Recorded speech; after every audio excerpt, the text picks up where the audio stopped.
రైతుల పేరుతో ఉద్యమం చేస్తున్న వాళ్ళ డ్రామాలు చూస్తుంటే చాలా విచిత్రంగా ఉంది. ఏం కావాలి అంటే ఏదో కావాలి, కనీస మద్దతు ధర కావాలి, కనీస మద్దతు ధర కొంటాం అంటే అది చట్టం చేయండి అంటారు.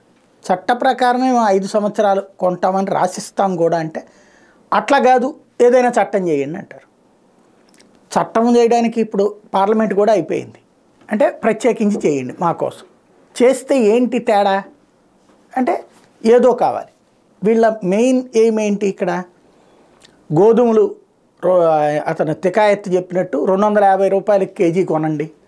కేజీ 250 రూపాయలు పెట్టి గోధుమ కొనేటట్టయితే అప్పుడు 300 రూపాయలు పెట్టి మనం ఒప్పుకుంటామా? రేపు పొద్దున బియ్యం 500కి కొనండి అంటే 600 రూపాయలకి మనం కొంటామా? అంటే ఇక్కడ చర్చ ఫలప్రదంగా జరగాలన్నటువంటిది కాదు, ఏదో ఒక పీటముడి బిగుసుకోవాలి. ఎలక్షన్స్ దాకా ఈ రచ్చ నడవాలి. పంజాబ్లో అట్లాగే గెలవగలిగింది. ఆమ్ ఆద్మీ పార్టీ పంజాబ్లో గెలిచిందంటే ఈ రైతుల పేరుతో జరిగిన రచ్చ. కాబట్టి అదే తరహాలో అందుకోసమని ఏదో ఒక లిటిగేషన్స్ పెట్టి చెడగొట్టడానికే ప్రయత్నం చేస్తున్నారు.